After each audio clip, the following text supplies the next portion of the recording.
So for me, imagination is a very key part in any field.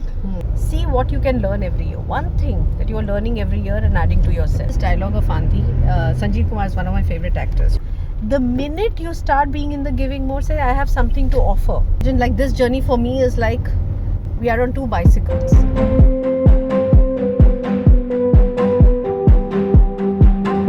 Superb. Swagat hai aapka. Namaskar. Welcome, dear friend.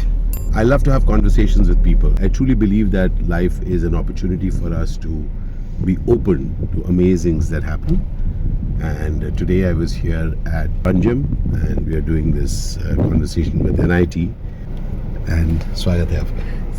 Thank you so much. This is one of those interesting things in life that when you don't know how, when you got up in the morning, you didn't know that you would be spending your journey back to the airport traveling with a fellow traveler. This way. Yes. Absolutely. In conversation. True or live also, right, Raj? That we don't know. I'll tell you, in the morning we just met, and it was like a ride. If it was a film, you would have said, "Oh, wow, what a movie scene!" Right? A quick question: do you see that also? Do you not see that happening in life as well? Serendipity, when we want to acknowledge it, and otherwise just another day when we do not want to acknowledge it. So as I've grown wiser. I wouldn't say older, but wiser a little bit. Got it. I would say that there are, obviously, if you put out a thought in the universe, it will come back to you. So there are lots of things that have happened in all our lives, and I think personally in my life as well. So as a professional, you know where you're heading.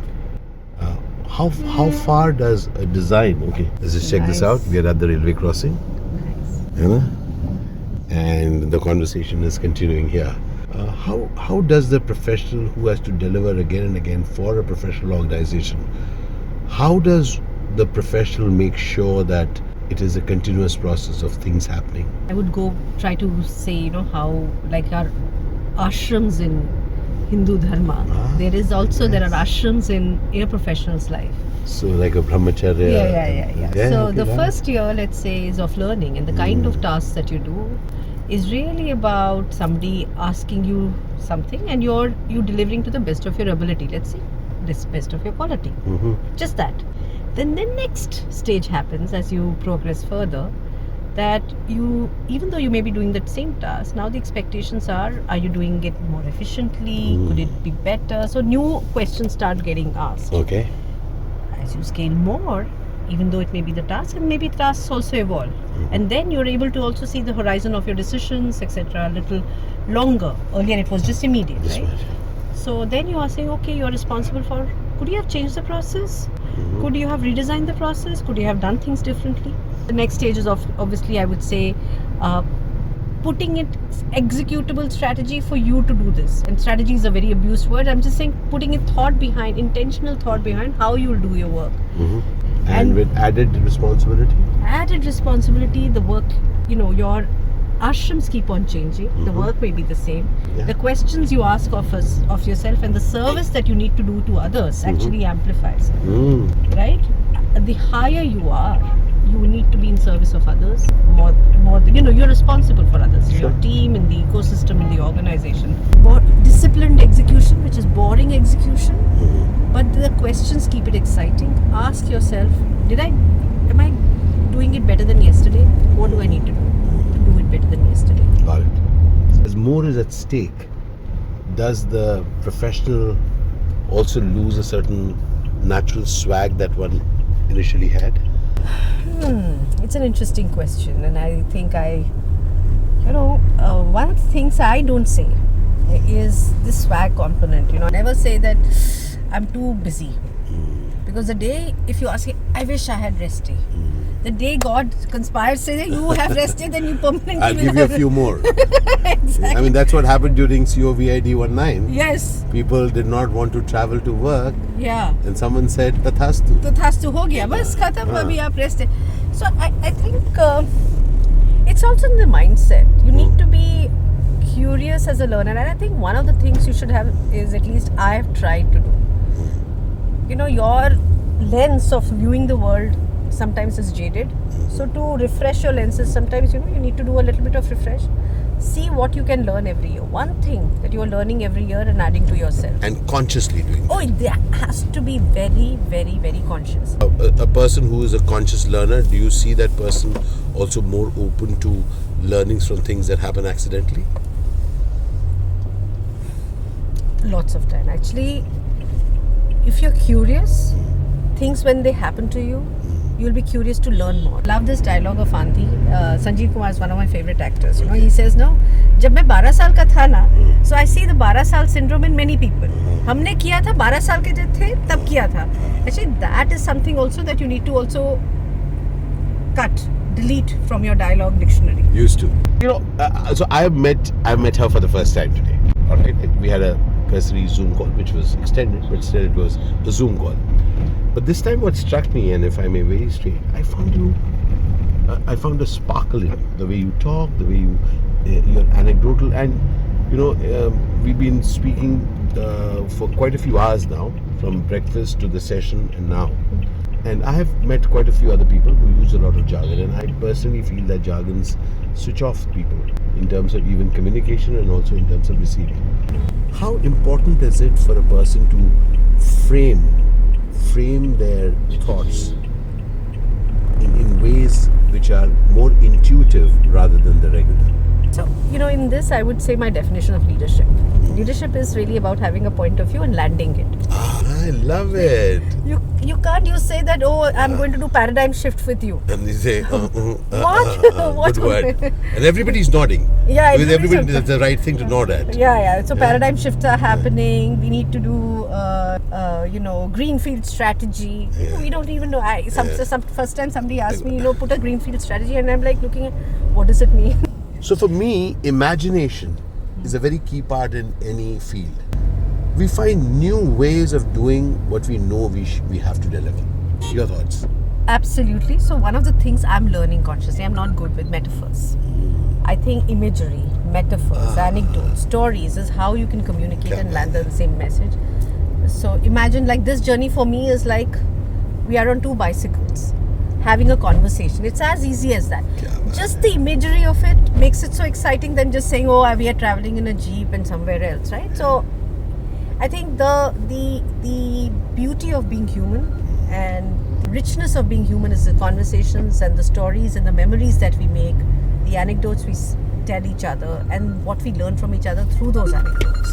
So that's why language has to be simple. Each one of our business is dependent on other people. Large organizations have systems in place. How does creativity and systems, how can they coexist? I think life is also about co-holding paradoxes, right? When you say, and I've used the jargon, which is disciplined execution and creativity, they have to be together because, the world is becoming so interesting. There are things happening every day. Life was perhaps more predictable. Now we're not in a predictable world.